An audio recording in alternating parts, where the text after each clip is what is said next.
भाजपचा नारा काय होता त्यावेळेला मंदिर वही बनाएंगे जाकर देखिए मंदिर वहां बन गया है का नहीं बन गया है। जिस जगह पर मंदिर बनाने की बात चल रही थी वहां मंदिर नहीं बना है। वहां से 4 किलोमीटर दूर मंदिर बना है, वो तो कोई भी बना सकता था, लेकिन हम उसमें भेद नहीं करना चाहते। जहां हम मंदिर बनाने की बात कर रहे थे वहां मंदिर नहीं बना है। वो डिस्प्यूटेड प्लेस आज भी वैसी ही है। मंदिर बना है वहां से 3 किलोमीटर दूर, ये सबको मालूम है, लेकिन हम उसके ऊपर बात नहीं करेंगे। उसके ऊपर भारतीय जनता पार्टी ने बात करनी चाहिए। ಹಲೋ ಹಾಯ್ ನಮಸ್ಕಾರ ಸ್ನೇಹಿತರೆ, ನಿನ್ನೆ ಒಂದು ವಿಡಿಯೋ ಮಾಡಿದ್ದೆ. ಸಂಜಯ್ ರಾವತ್ ಶಿವಸೇನೆಯ ಮುಖ್ಯಸ್ಥ ಒಂದು ಬೈಟ್ ಕೊಡ್ತಾರೆ ಮೀಡಿಯಾಗಳ ಮುಂದೆ. ಸಂಜಯ್ ರಾವತ್ ಒಂದಿಷ್ಟು ಪ್ರಬುದ್ಧರಾಗಿ ಮಾತನಾಡುವ ರಾಜಕಾರಣಿ ಆಗಿರೋದ್ರಿಂದ ನಾವು ಹಿಂದೆ ಮುಂದೆ ಯೋಚನೆ ಕೂಡ ಮಾಡಿದೆ, ಏನಿದು, ಯಾಕೆ ಹೀಗೆ ಮಾತಾಡಿದ್ದಾರೆ, ಏನು ವಿಚಾರ ಇದು ಅಂತ ಹೇಳಿಬಿಟ್ಟು ಒಂದು ವಿಡಿಯೋ ಮಾಡಿ ಅದ್ರ ಒಳಗಡೆ ಹೇಳ್ತೀನಿ. ನಾನು ಇದನ್ನು ಫ್ಯಾಕ್ಟ್ ಚೆಕ್ ಮಾಡಲೇಬೇಕು. ಫ್ಯಾಕ್ಟ್ ಚೆಕ್ ಮಾಡಿಬಿಟ್ಟು ಈ ವಿಡಿಯೋದ ವಿವರಗಳನ್ನು ಮುಂದುವರಿಸ್ತೀನಿ ಅಂತ ನಾನು ನಿನ್ನೆ ಹೇಳಿದ್ದೆ. ಅದೇ ಟಾಪಿಕ್ ಏನಂದರೆ, ಬಾಬರಿ ಮಸೀದಿ ಬಿದ್ದ ಜಾಗದಲ್ಲಿ, ವಿವಾದಿತ ಜಾಗದಲ್ಲಿ ರಾಮ ಮಂದಿರವನ್ನು ಕಟ್ಟಲಾಗ್ತಿಲ್ಲ. ಅಲ್ಲಿಂದ ಸುಮಾರು 3 ಕಿಲೋಮೀಟರ್ ದೂರದಲ್ಲಿರುವಂತಹ ಒಂದು ಜಾಗದಲ್ಲಿ ರಾಮ ಮಂದಿರ ಕಟ್ತಾ ಇದ್ದಾರೆ. ಸುಮ್ಮನೆ ಜನರನ್ನೆಲ್ಲ ಮೂರ್ಖರನ್ನಾಗಿಸಿ ಮೋಸ ಮಾಡ್ತಿದೆ ಈ ಮೋದಿ ಸರ್ಕಾರ, ಬೇಕಾದ್ರೆ ನೀವು ಹೋಗಿ ಚೆಕ್ ಮಾಡಿ ಅಂತ ಹೇಳಿ ಸಂಜಯ್ ರಾವತ್ 4-5 ಮೀಡಿಯಾಗಳ ಮುಂದೆ ಆ ಥರದ ಸ್ಟೇಟ್ಮೆಂಟನ್ನು ಕೊಡ್ತಾರೆ. ಅಲ್ಲಿದ್ದ ಮಾಧ್ಯಮಗಳು ಸಹ ವಾಪಸ್ಸು ಸಂಜಯ್ ರಾವತ್ಗೆ ಪ್ರಶ್ನೆ ಮಾಡೋದೇ ಇಲ್ಲ. ಅಲ್ಲ ರೀ, ನಮಗೆ ಗೊತ್ತಲ್ಲ, ನಾವು ನೋಡಿದ್ದೀವಲ್ಲ ಅಯೋಧ್ಯೆ ರಾಮ ಮಂದಿರ ನಿರ್ಮಾಣದ ಅದೇನಿದೆ ಆ ಶಂಕುಸ್ಥಾಪನೆ, ಆ ಅಡಿಗಲ್ ಹಾಕಿದ್ರಲ್ಲ, ಆ ಅಡಿಗಲ್ ಹಾಕಿದ್ರಿಂದ ಹಿಡಿದು ಇಲ್ಲಿವರೆಗೂ ಆ ಜಾಗದಲ್ಲೇ ನಾವು ಪ್ರದಕ್ಷಿಣೆ ಮಾಡ್ತಿದ್ದೀವಿ, ಆ ಜಾಗದಲ್ಲೇ ನೋಡ್ತಾ ಇದ್ದೀವಿ, ಆ ಜಾಗದಲ್ಲೇ ಇದ್ದೀವಿ ನಾವು. ಏನು ಸುಳ್ಳು ಹೇಳ್ತಾ ಇದ್ದೀರ ನೀವು? ಪ್ರಧಾನಿ ನರೇಂದ್ರ ಮೋದಿ ಅವರು ಅಲ್ಲಿಗೆ ಹೋಗ್ಬಿಟ್ಟು ತಾನೇ ಅಡಿಗಲ್ ಹಾಕಿರೋದು, ಈ ಅಲ್ಲೇ ತಾನೇ ನಿರ್ಮಾಣ ಆಗ್ತಿರೋದು. 3-4 ಕಿಲೋಮೀಟರ್ ಎಲ್ಲಿ 70 ಎಕರೆ ಡಿಸ್ಪ್ಯೂಟ್ ಜಾಗ, ಅದರಲ್ಲಿ 2.7 ಎಕರೆ ಆ ವಿವಾದಿತ ಜಾಗ, ಅಲ್ಲೇ ನಿರ್ಮಾಣ ಆಗ್ತಿದೆ ರಾಮ ಮಂದಿರ. ಏನು ಕತೆ ಅಂತ ಇವರು ವಾಪಸ್ ಕೇಳೋದಿಲ್ಲ. ಯಾಕಂದ್ರೆ ಈಗ ಆ ಥರ ಸಂಜಯ್ ರಾವತ್ ಹೇಳೋ ಸ್ಟೇಟ್ಮೆಂಟ್ ಹೆಂಗಿತ್ತಂದ್ರೆ ಸತ್ಯದ ತಲೆ ಮೇಲೆ ಹೊಡೆದಂಗೆ ಇತ್ತು.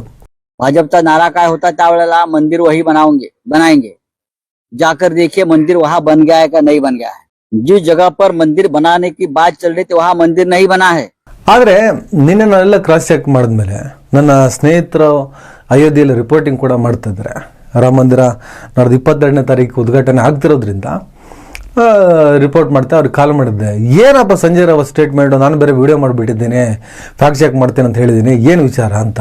ಮತ್ತು ಬೇರೆ ಬೇರೆ ಚಾನಲ್ಲು ಅಥವಾ ಬೇರೆ ಬೇರೆ ವೆಬ್ಸೈಟು, ಬೇರೆ ಬೇರೆ ಪತ್ರಿಕೆಗಳಲ್ಲಿ ಬಂದಂಥ ವಿವರಗಳನ್ನು ನೋಡ್ತಾ ಇದ್ದೆ. ಅವರೆಲ್ಲ ಸಾಧ್ಯನೇ ಇಲ್ಲ, ಹಾಗಾಗಿ ಸಾಧ್ಯನೇ ಇಲ್ಲ ಅಂತ ಹೇಳ್ತಾರೆ ವಿನಃ ಯಾವುದೇ ಕಾರಣಕ್ಕೂ ಖಡಾಖಂಡಿತವಾಗಿಯೂ ಅದೇ ವಿವಾದಿತ ಜಾಗದಲ್ಲಿ ರಾಮಮಂದಿರ ನಿರ್ಮಾಣ ಆಗ್ತಿದೆ ಅಂತ ಯಾರು ಹೇಳ್ತಾ ಇರಲಿಲ್ಲ.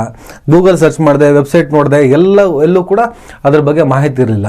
ಇದ್ರ ಜೊತೆಗೆ ನನಗೊಂದು ಪ್ರಶ್ನೆ ಕಾಡ್ತಾ ಇತ್ತು, ಒಂದು ವೇಳೆ ಮಂದಿರವನ್ನು ಅಲ್ಲೇ ಕಟ್ಟುವೆವು, ಆ ಉದ್ದೇಶಕ್ಕೋಸ್ಕರನೇ ಮಸೀದಿಯನ್ನು ಕೆಡುವುದ ಮೇಲೆ ಆ ಜಾಗದಲ್ಲಿ ಮಂದಿರವನ್ನು ಕಟ್ಟದೆ ಎಲ್ಲೋ 3-4 ಕಿಲೋಮೀಟರ್ ದೂರದಲ್ಲಿ ಮಂದಿರವನ್ನು ಕಟ್ತಾ ಇದ್ದಾರೆ ಅಂದಾಗಲೇ ಪ್ರತಿಪಕ್ಷಗಳಾದಂತಹ ಕಾಂಗ್ರೆಸ್ ಆಗ್ಬೋದು ಅಥವಾ ಬೇರೆ ಬೇರೆ ಪಕ್ಷಗಳಿರ್ಬೋದು, ಅದರ ಜೊತೆಗೆ ಪ್ರಗತಿಪರ ವಲಯ, ಹೋರಾಟ ವಲಯ, ಬಾಬ್ರಿ ಪರ ಇರುವಂತಹ ಧ್ವನಿಗಳು, ಇವರೆಲ್ಲ ಯಾಕೆ ಇಷ್ಟು ಸುಮ್ಮನಿರ್ತಾರೆ? ಚಾನ್ಸೇ ಇಲ್ವಲ್ಲ. ಸಡನ್ ಆಗಿ ಈ ಮನುಷ್ಯ ಬಂದ್ಬಿಟ್ಟು ಈ ಥರದ ಸ್ಟೇಟ್ಮೆಂಟ್ ಕೊಟ್ಟಿದ್ದಾನಲ್ಲ, ಏನಿದು ಅನ್ನುವಂಥ ಯೋಚನೆನೇ ಬಂತು. ಜೊತೆಗೆ संजय रावत स्टेटमेंट यार सीरियस ಕೂಡ ತಗೊಂಡಿರಲಿಲ್ಲ. जिस जगह पर मंदिर बनाने की बात चल रही थी वहां मंदिर नहीं बना है। वहां से 4 किलोमीटर दूर मंदिर बना है, वो तो कोई भी बना सकता था, लेकिन हम उसमें भेद नहीं करना चाहते।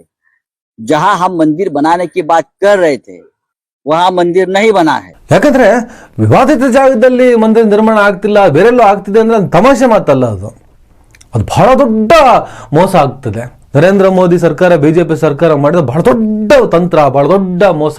ಅಷ್ಟು ದೊಡ್ಡದಾಗಿ ಮೋಸ ಮಾಡೋದಕ್ಕೆ ಸಾಧ್ಯನಾ? ವೆರಿ ಸಿಂಪಲ್ ರೀ. ಬೆಂಗಳೂರಿನಲ್ಲಿ ಆರ್ ಟಿ ನಗರದಲ್ಲಿ ಒಂದು ಸೈಟ್ ತಗೊಂಡಿರ್ತೀರಾ, ನಾನು ಅಲ್ಲಿ ಮನೆ ಕಟ್ಟಬೇಕು ಅನ್ನೋ ಉದ್ದೇಶ ತಗೊಂಡಿರ್ತೀರಾ, ಹೋಗ್ಬಿಟ್ಟು ಅಲ್ಲೆಲ್ಲೋ ಯಲಹಂಕದಲ್ಲಿ ಮನೆ ಕಟ್ತಾ ಇರ್ತೀರಾ. ಆಮೇಲೆ ಎಲ್ಲರೂ ಹೇಳ್ತಾರೆ ನಾನು ಆರ್ ಟಿ ನಗರದಲ್ಲೇ ಮನೆ ಕಟ್ತಾ ಇದ್ದೀನಿ ಅಂತ ಹೇಳಿ. ಇಷ್ಟು ದೊಡ್ಡ ಮೋಸ ಮಾಡೋದಕ್ಕೆ ಸಾಧ್ಯನಾ? ಕೇವಲ ಮನೆ ವಿಚಾರ ಆದರೆ ಬೇರೆ ಕಾನ್ಸೆಪ್ಟು. ಇದು ದೇವಸ್ಥಾನ, ರಾಮ ಮಂದಿರ, ರಾಮ ಇಡೀ ದೇಶದ ರಾಜಕಾರಣ, ಇಡೀ ದೇಶದ ಭಾವನೆಗಳು ನಿಗದಿತವಾದಂತಹ ಒಂದು ಸಬ್ಜೆಕ್ಟು. ಈ ಸಬ್ಜೆಕ್ಟ್ನಲ್ಲಿ ಇಷ್ಟು ದೊಡ್ಡ ಮೋಸ ಮಾಡಿಬಿಟ್ಟು ನರೇಂದ್ರ ಮೋದಿಯವರು ಅಲ್ಲೆಲ್ಲ ದೇವಸ್ಥಾನವನ್ನು ಕಟ್ಟಿ ಅದರ ಅಡ್ವಾಂಟೇಜ್ ತಗೊಳ್ತಾರೆ ಅಂದರೆ ಅದರಷ್ಟು ದೊಡ್ಡ ಮೂರ್ಖತನ ಯಾವುದಾದ್ರೂ ಇದೆಯಾ? ಅಲ್ಲಿಗೆ ಸಂಜಯ್ ರಾವತ್ ಅಂತವ್ರಿಗೆ ಸ್ವಲ್ಪ ತಲೆ ಕೆಟ್ಟಿರೋದಂತೂ ಕನ್ಫರ್ಮ್ ಆಗ್ತದೆ. ನೋಡಿ, ರಾಮ ಮಂದಿರ ಹೇಗೆ ನಿರ್ಮಾಣ ಆಯಿತು? ರಾಮ ಮಂದಿರ ನೋಡಿ, ಯಾವುದೋ ಒಂದು ದೇವಸ್ಥಾನ ನಿರ್ಮಾಣ ಆಗ್ತಾ ಇದೆ ಅಂದರೆ, ಅಥವಾ ಯಾವುದೋ ಒಂದು ಮಸೀದಿ ನಿರ್ಮಾಣ ಆಗ್ತಿದೆ ಅಂದರೆ, ಯಾವುದೋ ಒಂದು ಚರ್ಚ್ ನಿರ್ಮಾಣ ಆಗ್ತಿದೆ ಅಂದರೆ ಸಂಭ್ರಮದ ವಿಚಾರ. ಎಸ್, ಒಂದು ಧಾರ್ಮಿಕವಾದಂಥ ಒಂದು ಶ್ರದ್ಧಾ ಕೇಂದ್ರ ಆಗ್ತಿದೆ. ನಮ್ಮಂತ ಯೋಚನೆ ಮಾಡೋದು ಒಂದಿಷ್ಟು ಹಿಂದೂ, ಮುಸಲ್ಮಾನ, ಕ್ರೈಸ್ತ, ನಿಮ್ಮ ಹೆಸರಲ್ಲಿ ಒಂದಿಷ್ಟು ಲೈಬ್ರರಿಗಳು ಓಪನ್ ಮಾಡ್ರಪ್ಪ, ಒಂದಿಷ್ಟು ಗ್ರಂಥಾಲಯಗಳನ್ನು ಓಪನ್ ಮಾಡ್ರಪ್ಪ, ಒಂದಿಷ್ಟು ಫ್ಯಾಕ್ಟ್ರಿಗಳನ್ನು ಓಪನ್ ಮಾಡ್ರಪ್ಪ ಅಂತ ನಾವು ಮಾತಾಡ್ತೀವಿ.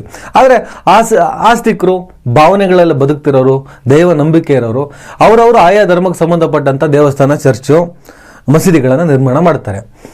ಇದೆಲ್ಲ ಸಂಭ್ರಮದ ಭಾಗ. ಯಾರಿಗೆ? ಆಸ್ತಿಕರಿಗೆ, ನಂಬಿಕೆ ಇರೋರಿಗೆಲ್ಲ. ಆದರೆ ಒಂದು ಮಸೀದಿಯನ್ನು ಕೆಡವಿದ ಜಾಗದಲ್ಲಿ ಒಂದು ಕಟ್ಟೋದಿದೆಯಲ್ಲ, ಇಲ್ಲಿ ಒಂದಿಷ್ಟು ಪ್ರಶ್ನೆ, ಒಂದಿಷ್ಟು ಅಸಮಾಧಾನ, ಒಂದಿಷ್ಟು ವೈಮನಸ್ಸು, ಒಂದಿಷ್ಟು ಪ್ರಶ್ನೆಗಳು ಹಾಗೆ ಉಳ್ಕೋತವೆ.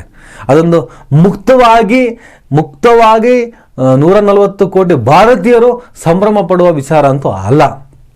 ಆಮೇಲೆ ರಾಮ ಮಂದಿರ ವಿಚಾರದಲ್ಲಿ ಶಂಕರಾಚಾರ್ಯ ಶ್ರೀಗಳು ಕೊಡ್ತಾರಂತ ಸ್ಟೇಟ್ಮೆಂಟ್ ನೋಡಿರ್ಬೋದು. ಒಂದು ಅಪೂರ್ಣ ರಾಮ ಮಂದಿರದ ಉದ್ಘಾಟನೆ ಯಾಕೆ ಮಾಡ್ತಾ ಇದ್ದೀರಾ ಇಷ್ಟು ಬೇಗ ಅಂತ. ಅಟ್ಲೀಸ್ಟ್ ಒಂದು ರಾಮನವಮಿವರೆಗೆ ಕಾಯ್ಬೋದಲ್ಲ. 2025 ಏಪ್ರಿಲ್ವರೆಗೂ ಆ ರಾಮ ಮಂದಿರ ಪರಿಪೂರ್ಣ ಆಗಲ್ಲ ಅನ್ನೋದೇ ರಿಪೋರ್ಟ್ ಕಾರ್ಡ್ ಇರೋದು. ಹೋಗ್ಲಿ, ಇನ್ನೊಂದು 2-3 ತಿಂಗಳಲ್ಲಿ ಒಂದಿಷ್ಟು ಕೆಲಸಗಳಾಗಿರ್ತವೆ. ರಾಮನವಮಿ ದಿವಸನೇ ಏಪ್ರಿಲ್ 17ಕ್ಕೆ ಏನೋ ಬರುತ್ತದೆ. ಅವತ್ತೇ ರಾಮ ಮಂದಿರ ಉದ್ಘಾಟನೆ ಮಾಡ್ಬೋದಾ ಅಂದರೆ ಅಷ್ಟೊತ್ತಿಗೆ ಎಲೆಕ್ಷನ್ದು ನಿಮ್ಮದು ಕೋಡ್ ಆಫ್ ಕಂಡಕ್ಟ್ ಬಂದಿರ್ತದೆ.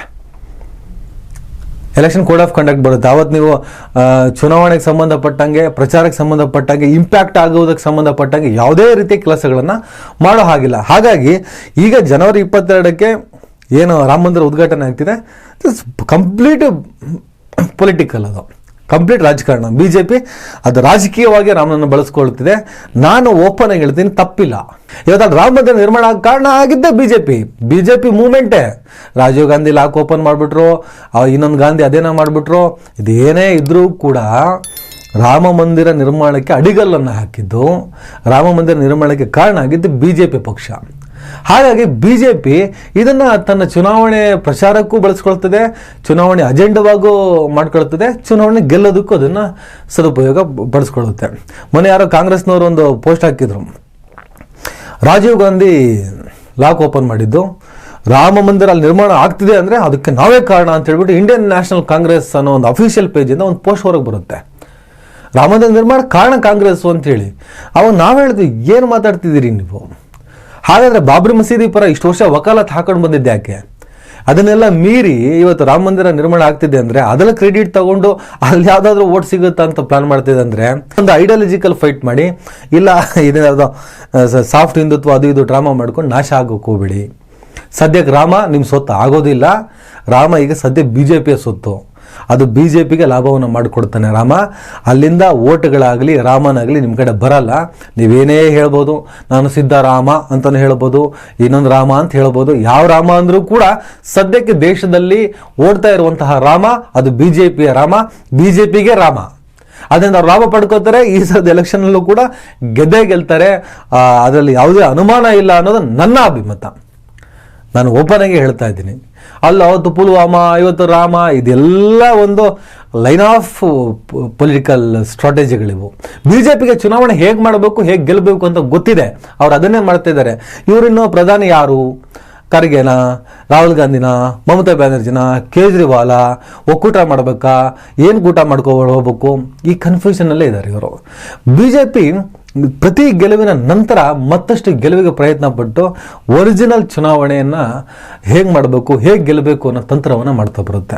ಹಾಗಾಗಿ ಅದ್ರದ್ದು ಐಡಿಯಾಲಜಿ ಏನೇ ಇರ್ಬೋದು, ಅದ್ರ ಕೋಮುವಾದ, ಅದರ ವಿರೋಧಿಗಳು ನಾವು, ಕೋಮುವಾದದ ವಿರೋಧಿಗಳು. ಆದರೆ ಅವರ ಚುನಾವಣಾ ಸ್ಟ್ರಾಟಜಿಯನ್ನು ಅವ್ರಿಗೆ ಯಾವ ಟೈಮಲ್ಲಿ ಏನು ಮಾಡಬೇಕು ಅಂತ ಅವ್ರು ಹೊರಡ್ತಾರಲ್ಲ ಅದನ್ನು ಒಪ್ಕೊಳ್ಳೇಬೇಕು. ಹಾಗೆ ಮಾಡ್ಬೇಕ್ರಿ. ಜನರನ್ನು ಮೂರ್ಖರನ್ನಾಗಿಸುತ್ತಿದ್ದಾರೆ. ಆಯ್ತು, ನೀವು ಮೂರ್ಖರನ್ನಾಗಿಸಿ. ನಿಮ್ಮ ಕೈಯಲ್ಲಿ ಯಾಕೆ ಆಗ್ತಿಲ್ಲ ಮೂರ್ಖರನ್ನಾಗಿಸೋದಕ್ಕೆ? ಅವ್ರ ಕೈಲೇ ಮಾತ್ರ ಯಾಕೆ ಆಗ್ತಿದೆ? ನಾವು ಸ್ವಚ್ಛಾರಿತ ರಾಜಕಾರಣವನ್ನು ಮಾಡ್ತಿದ್ದೀವಿ, ಕಂಡಿದ್ದೀವಿ. ಯಾವ ಸ್ವಚ್ಛಾರಿತ ರಾಜಕಾರಣವನ್ನು ನೋಡ್ಕೊಂಡು ಬಂದಿದ್ದೀವಲ್ಲ. ಸೊ ಸ್ನೇಹಿತರೆ, ರಾಮ ಮಂದಿರ ನಿರ್ಮಾಣದ ವಿಚಾರದಲ್ಲಿ ಅಲ್ಲಿ ಮಾಡ್ತಾ ಇಲ್ಲ, ಬೇರೆ ಎಲ್ಲೋ ಮಾಡ್ತಾ ಇದ್ದಾರೆ ಅಂತ ಜನರನ್ನು ಒಂದು ಹುಸಿ ಸಮಾಧಾನಗೊಳಿಸುವಂತಹ ಪ್ರಯತ್ನ ಮಾತ್ರ ಅಲ್ಲ ಇದು ಏನೋ ಬೇರೆ ರೀತಿಯ ಪ್ರೊಪಗಂಡ, ಬೇರೆ ರೀತಿಯ ಅಜೆಂಡಾ. ಈ ಸಂಜಯ್ ರಾವತ್ ಯಾರು? ಶಿವಸೇನೆ ಮುಖ್ಯಸ್ಥ. ಶಿವಸೇನೆಯ ಮೊದಲ ಐಡಿಯಾಲಜಿ ಏನು? ಈಗ ಉದ್ಧವ್ ಠಾಕ್ರೆ ಅಲ್ಲಿಂದ ಹೊರಗೆ ಬಂದು ಇಂಡಿಯಾ ಒಕ್ಕೂಟದ ಜೊತೆ ಸೇರಿಕೊಂಡು ಸ್ವಲ್ಪ ಸೆಕ್ಯುಲರ್ ಶೇಡಲ್ಲಿ ಇದ್ದಂಗೆ ಕಾಣಿಸ್ತಾ ಇದ್ದಾರೆ. ಬಟ್ ಪರಿಪೂರ್ಣ ಅಂತ ನಮಗೇನು ಅನ್ಸಲ್ಲ. ಯಾಕಂದ್ರೆ ಇವೆಲ್ಲ BJPಗಿಂತ ಪ್ರಖರವಾದಂತಹ ಹಿಂದುತ್ವವನ್ನು ಪ್ರೆಸೆಂಟ್ ಮಾಡಿದಂಥ ಒಂದು ಪಾರ್ಟಿ ಕಟ್ಟಿದವರು, ಅಲ್ಲಿ ಕೆಲಸ ಮಾಡಿದವರು, ಹಿಂದುತ್ವವನ್ನು ಪೀಕಿ ತಗೊಂಡೋದಂತಹ ಶಿವಸೇನೆಯಲ್ಲಿದ್ದರು. ಆಮೇಲೆ ಕ್ರಮೇಣ ಅಲ್ಲೇ ಸ್ಪ್ಲಿಟ್ ಆಯಿತು. ಏಕನಾಥ್ ಶಿಂದೆ ಡಿವೈಡ್ ಆದ, ಅವನು ಅಲ್ಲಿ ಮುಖ್ಯಮಂತ್ರಿ ಕೂಡ ಆದರು. ಇವರೊಂಥರ ಅತಂತ್ರ ವಿಧಾನಸಭೆ ಸೃಷ್ಟಿ ಆದಂಗೆ ಈ ಕಡೆ ಸೇರ್ಕೊಂಡ್ಬಿಟ್ಟಿದ್ದಾರೆ ಇಂಡಿಯಾ ಒಕ್ಕೂಟದಲ್ಲಿ. ಏನೋ ಒಂಥರ ಅಸ್ತಿತ್ವದ ಕಾದಾಟ ಇದಿದೆ. ಜೊತೆಗೆ ಹಿಂದುತ್ವದ ಪ್ರಖರವಾಗಿ BJPಗಿಂತ ಪ್ರಖರವಾದ ಹಿಂದುತ್ವ ಅಂತ ಬಿಂಬಿಸ್ಕೊಳ್ತಿದ್ದವರು ಸಡನ್ ಆಗಿ ಏನೂ ಇಲ್ಲದೆ ನೇಪಥ್ಯಕ್ಕೆ ಸರಿತಿದ್ದಾರೆ. ಇದೊಂಥರ ಹತಾಶೆ. ಯಾಕಂದ್ರೆ ಕೈಯಲ್ಲಿದ್ದದನ್ನು ಹಾಗೆ ಕೊಡವಿಕೊಂಡು ಏನೋ ಒಂಥರ ವಿಚಿತ್ರವಾಗಿ ವಿಲ ಅಂತ ಒದ್ದಾಡ್ತಿದಾರಲ್ಲ, ಆ ಸ್ಥಿತಿಯಲ್ಲಿರುವಂತಹ ಸಂಜಯ್ ರಾವತ್ ಆ್ಯಂಡ್ ಟೀಮ್ ಈ ಥರದೊಂದು ಬಾಲಿಶವಾದ ಸ್ಟೇಟ್ಮೆಂಟ್ಗಳನ್ನು ಕೊಟ್ಟು ಜನರನ್ನು ದಿಕ್ಕು ತಪ್ಪಿಸೋ ಪ್ರಯತ್ನವನ್ನು ಮಾಡೋದ, ಇಲ್ಲ ಜನರನ್ನು ಅಲ್ಲಿ ದಾರಿ ತಪ್ಪಿಸೋದು ಅನ್ನೋದಕ್ಕಿಂತನೂ ಏನೋ ಹುಸಿ ಸಮಾಧಾನಗೊಳಿಸೋದು ಅಥವಾ ಮೈಂಡನ್ನು ಡೈವರ್ಟ್ ಮಾಡುವಂತಹ ಪ್ರಯತ್ನವನ್ನು ಮಾಡ್ತಿದ್ದಾರೆ ಅಂತ ನಾನು ಹೇಳ್ಬೋದು. ನಾನು ಡೈರೆಕ್ಟ್ ಹೇಳ್ಬೇಕು, ಮೈಂಡ್ ಡೈವರ್ಟ್ ಇವೆಲ್ಲ. Sanjay Rao state mind divert. ಒಂದು ಕಡೆ ಫೋಕಸ್ ಇದೆ, ಎಲ್ಲರ ನಾಲೆಡ್ಜ್ ಒಂದು ಕಡೆ ರಾಮ ಮಂದಿರ ನಿರ್ಮಾಣ ಆಗ್ತಾ ಇದೆ, ಇನ್ನೊಂದು ಕಡೆ ಜನ ಬಾಬರಿ ಮಸೀದಿಯನ್ನು ಕೆಡವಿ ಕಟ್ಟಿದ ಮಂದಿರದ ಅನ್ನೋ ಒಂದು ಫೋಕಸ್ ಇದೆ. ಎರಡು ಈ ಥರದ ಫೋಕಸ್ ಇರೋದನ್ನ ಹಾಗೆ ಸ್ವಲ್ಪ ಡಿಸ್ಟರ್ಬ್ ಮಾಡೋದಕ್ಕೆ ಒಂದಿಷ್ಟು ಪ್ರಯತ್ನಗಳನ್ನು ಇವರೆಲ್ಲ ಮಾಡ್ತಾ ಇದ್ದಾರೆ.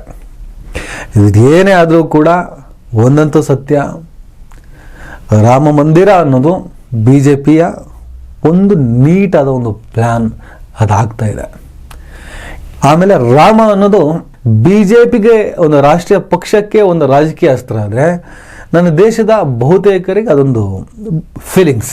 ರಾಮ ಅನ್ನೋದು ಎಲ್ಲ ದೇವರಂತೆ ರಾಮನನ್ನು ಭಕ್ತಿ ಪ್ರೀತಿಯಿಂದ ನೋಡ್ತಿದ್ದರು. ಅತಿ ಹೆಚ್ಚಾಗಿ ರಾಮನ ಕಡೆ ಫೋಕಸ್ ಆಗೋದಕ್ಕೆ ರಾಜಕೀಯದ ಕಾರಣಗಳಿದ್ದಾವೆ. ಹಾಗಾಗಿ ರಾಮ ಹೆಚ್ಚು ಆಳವಾಗಿ ನನ್ನ ದೇಶದ ಬಹುತೇಕ ಜನರ ಮನಸ್ಸಿನಲ್ಲಿ ಕೂತ್ಕೊಂಡ್ಬಿಟ್ಟಿದ್ದಾನೆ. ಶ್ರೀಕೃಷ್ಣನಿಗಿಂತ ಪರಮಶಿವನಿಗಿಂತ ಎಲ್ಲರಿಗಿಂತ ಅತಿ ಹೆಚ್ಚಾಗಿ ರಾಮ ಒಂದು ಗುರುತಾಗಿ ಉಳ್ಕೊಂಡ್ಬಿಟ್ಟಿದ್ದಾನೆ. ಹಾಗಾಗಿ ರಾಮ ಇವತ್ತು ಕೇವಲ ದೇವ ಸ್ವರೂಪಿ ಅಥವಾ ದೇವರ ಅಲ್ವೇ ಅಥವಾ ರಾಜನೋ ಅಥವಾ ಒಂದು ಆದರ್ಶ ಪ್ರಾಯನೋ ಆದರ್ಶ ಪ್ರಿಯನೋ ಆದರ್ಶನೋ ಏನೇನೋ ಹೇಳ್ತಿರಲ್ಲ, ಅವೆಲ್ಲದಕ್ಕಿಂತ ಹೆಚ್ಚಾಗಿ ರಾಮ ಇವತ್ತು ಅಸ್ತಿತ್ವದ ವಿಚಾರವಾಗಿ ಉಳ್ಕೊಂಡಿದೆ ನನ್ನ ದೇಶದಲ್ಲಿ. ಈ ದೇಶದ ಧಾರ್ಮಿಕ ಸಂಘರ್ಷದ ಒಳಗಡೆ ರಾಮ ಎಂಬಂಥ ಗೋಡೆಯನ್ನು ಇಟ್ಟು ನೋಡುವಂಥ ಪ್ರವೃತ್ತಿ ಹೆಚ್ಚಾಗಿದೆ. ಅಸಲಿ ರಾಮ ಮತ್ತು BJPಯ ರಾಮ ಬಹಳ ಡಿಫ್ರೆನ್ಸ್ ಇದೆ. ಅದರ ಬಗ್ಗೆ ನಾವು ಎಷ್ಟು ಚರ್ಚೆ ಮಾಡಿದ್ರು ಏನು ಮಾಡಿದ್ರು ಕೂಡ ಅದು ಮುಗಿಯುವಂಥದ್ದಲ್ಲ, ಅದು ಮುಂದುವರಿಯುವಂಥದ್ದೇ. ರಾಮ ಮಂದಿರ ಆಯಿತು, ಮಸೀದಿ ಕೆಡವಿದ್ದಾರೆ, ಅಲ್ಲೆಲ್ಲ ಒಂದು ಕಡೆ, ಇನ್ನೊಂದು ಕಡೆ ಇದಕ್ಕೆ ಪರ್ಯಾಯವಾಗಿ ಮಸೀದಿ ಅಲ್ಲೆಲ್ಲೋ ಕಟ್ತಾ ಇದ್ದಾರೆ. ಅದೆಲ್ಲ ಕೋರ್ಟು ಕಾನೂನಿನ ಒಳಗಡೆ ರಚನೆ ಆದಂಥ ಒಂದು ಸ್ಕ್ರಿಪ್ಟು. ಆ ಸ್ಕ್ರಿಪ್ಟ್ ಪ್ರಕಾರ ಎಲ್ಲ ನಡೀತಿದೆ. ಆ ಸ್ಕ್ರಿಪ್ಟ್ ಯಾವತ್ತೂ ಮುಗಿಯುವಂಥದ್ದಲ್ಲ, ಸ್ಕ್ರಿಪ್ಟ್ ಮುಂದುವರಿಯುತ್ತೆ. ಇದು ಯಾವತ್ತೂ ಕೂಡ ಈ ದೇವರ ವಿಚಾರ, ಧಾರ್ಮಿಕ ವಿಚಾರ, ಕೆಡವಿದ ಜಾಗದಲ್ಲಿ ಕಟ್ಟಿದ ವಿಚಾರ ಆಗಿರೋದ್ರಿಂದ ಅದು ಮುಗಿಯುವಂಥದ್ದಂತೂ ಅಲ್ಲ, ಅದು ಮುಂದುವರಿಯುವಂಥದ್ದೇ, ಶತಶತಮಾನಕ್ಕೂ ಮುಂದುವರಿಯುವಂಥದ್ದೇ. ಇನ್ನಷ್ಟು ಜಾಸ್ತಿ ಆಗ್ಬೋದು, ಕಡಿಮೆ ಆಗ್ಬೋದು, ಗೊತ್ತಿಲ್ಲ. ಏನು ಬೇಕಾದರೂ ಆಗ್ಬೋದು. ಇತಿಹಾಸದಲ್ಲಿ 100 ವರ್ಷ, 200 ವರ್ಷ, 300 ವರ್ಷ, ಎಷ್ಟು ವರ್ಷ ಹೋದ್ಮೇಲೂ ಕೂಡ ಅವತ್ತು ಕೂಡ ಪ್ರತಿಯೊಂದು ಕೆಡವೋದು ಕೂಡ ಕಟ್ಟೋದು ಕೂಡ ಪ್ರೂಫ್ ಆಗಿ ಉಳಿಯುತ್ತದೆ. ಅವತ್ತು ನಾವು ಬದಲಾಗಿರ್ತೀವಿ, ಜನ್ರೇಷನ್ ಬದಲಾಗಿರ್ತದೆ, ಜನ ಬದಲಾಗಿರ್ತಾರೆ, ಕೋರ್ಟ್ ಬದಲಾಗಿರ್ತದೆ, ಕಾನೂನು ಬದಲಾಗಿರ್ತದೆ, ಕಚೇರಿ ಬದಲಾಗಿರ್ತದೆ, ಎಲ್ಲರ ಬದಲಾಗಿರ್ತಾರೆ. ಎಲ್ಲ ಹೊಸ ಮುಖಗಳ ಮುಂದೆ ಪ್ರೂಫ್ಗಳು ಕೆಲಸ ಮಾಡೋಕ್ಕೆ ಸ್ಟಾರ್ಟ್ ಮಾಡ್ಬೋದು ಮುಂದಿನ ದಿನಗಳಲ್ಲಿ. ನನ್ನ ಸಂವಿಧಾನವನ್ನು ನಾವು ಉಳಿಸ್ಕೊಂಡು ಹೋದರೆ ಬದಲಾವಣೆ ಮಾರ್ಪಾಡು ಅದು ಇದೆಲ್ಲ ವಿಚಾರಗಳು ಆಮೇಲೆ ಗೊತ್ತಿಲ್ಲ. ನೆಕ್ಸ್ಟು ಮುಂದೇನಾಗ್ತದೋ, ಇದೇ ರೀತಿಯಲ್ಲಿ ಉಳ್ಕೊಳ್ತದೋ ಅಥವಾ ಬೇರೆ ರೀತಿಯ ಕಾನೂನು ಈ ದೇಶದೊಳಗಡೆ ನಡೀತಾ ಹೋಗುತ್ತೋ ನಮಗೆ ಗೊತ್ತಿಲ್ಲ. ಈ ಕ್ಷಣಕ್ಕೆ ಮಾತಾಡೋದಾದರೆ ಮುಂದೆ ಹೀಗೆ ಆಗಬಹುದೇನೋ ಅಂತಾರೆ ನಾವು ಹೇಳ್ತಾ ಬರ್ಬೋದು ಸ್ನೇಹಿತರೆ. ಒಟ್ಟಿನಲ್ಲಿ 70 ಎಕರೆ ಡಿಸ್ಪ್ಯೂಟ್ ಲ್ಯಾಂಡ್, ಅದರಲ್ಲೊಂದು 2.7 ಎಕರೆ ವಿವಾದಿತ ಆದಂಥ ಮಸೀದಿ ಕೆಡವಿದಂಥ ಜಾಗದ ಒಂದಿಷ್ಟು ಲೆಕ್ಕ. 70 ಎಕರೆ ಒಳಗಡೆ ಯಾವುದೊಂದು ಜಾಗದಲ್ಲಿ ಮಸೀದಿಯನ್ನು ಕಟ್ಟೋದಕ್ಕೆ ಅವಕಾಶ ಕೊಡಿ. ಇಲ್ಲ ಅಂದರೆ ಅವ್ರಿಗೆ ಬೇರೆ ಜಾಗದ ವ್ಯವಸ್ಥೆ ಮಾಡಿಕೊಡಿ ಅಂತೇಳಿ ಉತ್ತರ ಪ್ರದೇಶ ಸರ್ಕಾರಕ್ಕೆ ಸುಪ್ರೀಂ ಕೋರ್ಟು ಆದೇಶ ಕೂಡ ನೀಡಿರುತ್ತೆ. ಒಂದು ಕಡೆ ಮಸೀದಿ ಅಲ್ಲಿ ಬೀಳಿಸಿದರೆ ಅಲ್ಲೆಲ್ಲ ಒಂದು ಕಡೆ ಕಟ್ಲಿ ಅಂತಾನು ಹೇಳುತ್ತೆ. ಅದ್ರ ಜೊತೆಗೆ ಅವ್ರಿಗೆ ಜಾಗವನ್ನು ನಿಗದಿ ಮಾಡೋ ಕೆಲಸನೂ ಉತ್ತರ ಪ್ರದೇಶ ಸರ್ಕಾರಕ್ಕೂ ಹೇಳುತ್ತೆ ಸುಪ್ರೀಂ ಕೋರ್ಟ್. ಅಲ್ಲೇ ನೋಡಿ ಡಿಫ್ರೆನ್ಸ್ ಇರೋದು. ಅಲ್ಲಿ ಕಟ್ಟಕ್ಕೆ ಬಿಡಿ ಅಂತ ಇಲ್ಲಿ, ಆಮೇಲೆ ಸರ್ಕಾರ ಕೇಳಿಬಿಟ್ಟು ಅವ್ರಿಗೆ ಬೇರೆ ಜಾಗ ಮಾಡಿಕೊಡಿ ಅಂತ. ಅದಕ್ಕೆ ಉತ್ತರ ಪ್ರದೇಶ ಸರ್ಕಾರ ಅಯೋಧ್ಯೆಯಿಂದ ಒಂದು 25 ಕಿಲೋಮೀಟರ್ ದೂರ ಇರೋ ಧನ್ಪುರ್ ಅಂತೇಳಿ, ಅಯೋಧ್ಯೆಯಿಂದ 25 ಕಿಲೋಮೀಟರ್ ದೂರ ಅಲ್ಲೊಂದು 5 ಎಕರೆ ಜಾಗ ಕೊಟ್ಟಿದೆ. ಎಲ್ಲಿಂದ ಎಲ್ಲಿಗೋ ಸಂಬಂಧನೇ ಇಲ್ಲ. ಹಾಗೇನಾದ್ರು ಸೌಹಾರ್ದತೆಯನ್ನೇ ಮೇಂಟೈನ್ ಮಾಡೋದಾಗಿದ್ರೆ ಆ 70 ಎಕರೆ ಒಳಗಡೆ ಒಂದು ಮೂಲೆಯಲ್ಲಿ ಹತ್ರ ಮಸೀದಿ ಕಟ್ಕೊಳ್ಳಿ, ಇರಲಿ ಪಾಪ, ನಿಮ್ಮದು ಭಾವನೆಗಳೇ, ನಿಮ್ಮದು ಸಂಕಟಗಳೇ, ನಿಮ್ಮದು ನೋವುಗಳೇ, ಅಲ್ಲೆಲ್ಲ ಮಾಡ್ಕೊಳ್ಳಿ, ಅಲ್ಲಿ ಕಟ್ಟಕ್ಕೆ ಅವಕಾಶ ಕೊಡಿ, ಇಲ್ಲಿ ನೀವು ಕಟ್ಕೊಳ್ಳಿ ಅಂತ ಹೇಳ್ಬೋದಿತ್ತು. ಆದರೆ ಸದ್ಯದ ಸ್ಥಿತಿಯಲ್ಲಿ ಅದು ಆಗದೇ ಇರೋದು ಒಳ್ಳೆಯದೋ ಕೆಟ್ಟದೋ ಐ ಡೋಂಟ್ ನೋ. ಬಟ್ ಒಂದು 50, 60, 70 ಎಕರೆ ಒಳಗಡೆ ಮಂದಿರ ಮಸೀದಿ ಮತ್ತೆ ಮುಖಾಮುಖಿ ಆಗಿದ್ದರೆ ಈಗಿನ ಮನಸ್ಥಿತಿ ಅಷ್ಟು ಸಹಿಸ್ತಾನೂ ಇರಲಿಲ್ಲ, ಮತ್ತಷ್ಟು ಸಂಘರ್ಷಗಳಿಗೆ ದಾರಿ ಆಗ್ತಿತ್ತೇನೋ. ಯಾವುದೂ ಬೇಡ ಅಂತ ಅಲ್ಲೆಲ್ಲೋ ಇವರು, ಇಲ್ಲೆಲ್ಲ ಇವರು. ಯಾವ ಜಾಗ ಆದ್ರೇನು, ದೇವರಿಗೆ ಯಾವ ಜಾಗ ಆದ್ರೇನು, ಈ ಥರ ವಾದ ಮಾಡೋರು ನಾವು. ನೀವು ದೇವರಿದೆ ಅನ್ನೋ ನಂಬಿಕೆ ಇರೋರು. ನಮ್ಮಂಥವ್ರು ಬೇರೆ ಥರ ಯೋಚನೆ ಮಾಡ್ತೀವಿ. ಒಟ್ಟಿನಲ್ಲಿ ಸ್ನೇಹಿತರೆ, ರಾಮ ಮಂದಿರ ನಿರ್ಮಾಣ ಆಗ್ತಾ ಇರೋದು ಬಾಬ್ರಿ ಮಸೀದಿ ಕೆಡವಿದ ಜಾಗದಲ್ಲೇ. ಪ್ರಧಾನಿ ನರೇಂದ್ರ ಮೋದಿಯವರು ಅಲ್ಲೇ ಅದಕ್ಕೆ ಅಡಿಗೆಲ್ಲ ಹಾಕಿರೋದು. ಈಗ ಉದ್ಘಾಟನೆ ಕೂಡ ಅವರೇ ಮಾಡ್ತಾ ಇರೋದು. All credits goes to Narendra Modi. ಅದೊಂದು ಹಿಂಸಾತ್ಮಕ ಚರಿತ್ರೆ ಅಂದರು, all credits goes to Advani, Modi and ಕ್ಯಾನ್. ಅದೊಂದು ಕ್ರಾಂತಿಕಾರಿ ಚರಿತ್ರೆ ಅಂತ ನೀವೇನಾದರೂ ಇತಿಹಾಸ ರಚನೆ ಮಾಡಿದ್ರು, credit goes to Narendra Modi and team. ಹಿಂಸೆ ಮೋದಿ, ಅಹಿಂಸೆ ಮೋದಿ, ಕ್ರಾಂತಿ ಮೋದಿ, ಇತಿಹಾಸ ಮೋದಿ. ಎಲ್ಲ ಕ್ರೆಡಿಟ್ ಅವ್ರಿಗೆ. ಸದ್ಯಕ್ಕೆ ರಾಮ ಅವ್ರ ಸೊತ್ತು. ಅಲ್ಲೇನಾದರೂ ರಾಮನ ಹೇಳ್ಕೊಳ್ಳೋಣ ಅಂತ ಹೇಳ್ಬಿಟ್ಟು ಕಾಂಗ್ರೆಸ್ ಪ್ರಯತ್ನ ಪಟ್ಟರೆ, ತಮ್ಮ ಸಿದ್ಧಾಂತವನ್ನು ಮರೆತು ಮುನ್ನುಗ್ಗಿದ್ರೆ, ತಾವು ಬಾಬರಿ ಪರ ವಕಾಲತ್ತನ್ನು ವಹಿಸ್ಕೊಂಡಿದ್ದನ್ನು ಮರೆತು ಹೋದರೆ, ಸಿದ್ಧಾಂತಗಳೇ ಇಲ್ಲದಿದ್ದರೆ, BJPಯನ್ನು ನೀವೆಷ್ಟೇ ಧಿಕ್ಕರಿಸಿ, ಒಂದು ಕೋಮುವಾದದ ಸಿದ್ಧಾಂತದಲ್ಲಿ ಅದು ಸ್ಟಿಕನ್ ಆಗಿದೆ, ಗಟ್ಟಿ ಸಿದ್ಧಾಂತ ಇದೆ. ಅವ್ರು ಇವತ್ತು ಈ ಲೆವೆಲಿಗೆ ಬರೋದಕ್ಕೆ ಹಲವಾರು ದಶಕಗಳ ಪರಿಶ್ರಮ ಇದೆ. ಕಾಂಗ್ರೆಸ್ ಅಷ್ಟು ಕಷ್ಟಪಟ್ಟು ಏನೋ ಅಧಿಕಾರಕ್ಕೆ ಬಂದಿದ್ದಲ್ಲ. ಸ್ವತಂತ್ರ ಸಿಕ್ತು, ಕಾಂಗ್ರೆಸ್ ಇತ್ತು, ಅಧಿಕಾರಕ್ಕೆ ಬಂತು. ಅದು ಯಾವ ಕಾಂಪಿಟೇಷನ್ ಇರಲಿಲ್ಲ. BJP ಮಿಡ್ಲಲ್ಲೆಲ್ಲ ಹುಟ್ಕೊಳ್ತದೆ. ಆಮೇಲೆ ಹಲವಾರು ದಶಕಗಳ ಪ್ರಯತ್ನವನ್ನು ಪಟ್ಟು ಅಧಿಕಾರಕ್ಕೆ ಬಂದಿದೆ. ಅಧಿಕಾರಕ್ಕೆ ಬಂದ ಮೇಲೆ ಅಧಿಕಾರವನ್ನು ಹೇಗೆ ಉಳಿಸ್ಕೋಬೇಕು ಅಂತ ಅವ್ರಿಗೆ ಗೊತ್ತಿದೆ. ಅದಕ್ಕೆ ರಾಮನನ್ನು ತರ್ತಾರ, ಕೃಷ್ಣನ ತರ್ತಾರ, ಅದು ಅವ್ರ ಸ್ಟ್ರಾಟಜಿ. ನೀವು ಫಸ್ಟ್ ಪ್ರಧಾನಿ ಯಾರು, ಮುಖ್ಯಮಂತ್ರಿ ಯಾರು, ಜಾತ್ಯತೀತ ಅಂದ್ರೇನು, ರಾಮನ ಏನು, ಹಿಂದುತ್ವ ಏನು, ಬಾಬರಿ ಏನು, ಇದ್ರ ಬಗ್ಗೆ ಸ್ವಲ್ಪ ನಾಲೆಡ್ಜನ್ನು ಬೆಳೆಸ್ಕೊಳ್ಳಿ. ಯಾಕಂದರೆ ಕಷ್ಟಪಟ್ಟು ಏನೋ ಅಧಿಕಾರಕ್ಕೆ ಬಂದಿದ್ದೇನೋ ಅಲ್ವಲ್ಲ. ಸಡನ್ನಾಗಿ ಈ ಥರದ್ದೆಲ್ಲ ಎದುರಾದಾಗ, ಈ ಥರದ್ದೆಲ್ಲ ಪರಿಸ್ಥಿತಿ ಬಂದಾಗ ನಿಮಗೆ ಎಲೆಕ್ಷನ್ ಅಂದ್ರೇನು, ರಾಜಕೀಯ ಅಂದ್ರೇನು ಅರ್ಥ ಆಗ್ತದೆ. ಅರ್ಥ ಆಗಿರ್ಬೋದು, ಅರ್ಥ ಆಗಿಲ್ಲ. ಈ ಕ್ಷಣಕ್ಕೆ ನಿಮ್ಮ ಮೂಮೆಂಟ್ಗಳೆಲ್ಲ ನೋಡ್ತಾ ಇದ್ರೆ ಅದಾಗಿಲ್ಲ. ನೋಡೋಣ ಏನಾಗ್ತದೆ. ಸದ್ಯಕ್ಕೆ ಸಂಜಯ್ ರಾವತನ ಸ್ಟೇಟ್ಮೆಂಟನ್ನು ಉಂಡೆ ಕಟ್ಟಿ ಕಸದ ಬುಟ್ಟಿಗೆ ಸೇರಿ. ರಾಮ ಮಂದಿರ ನಿರ್ಮಾಣ ಬಾಬರಿ ಮಸೀದಿ ಜಾಗದಲ್ಲಿ ಆಗ್ತದೆ. ನಮಸ್ಕಾರ.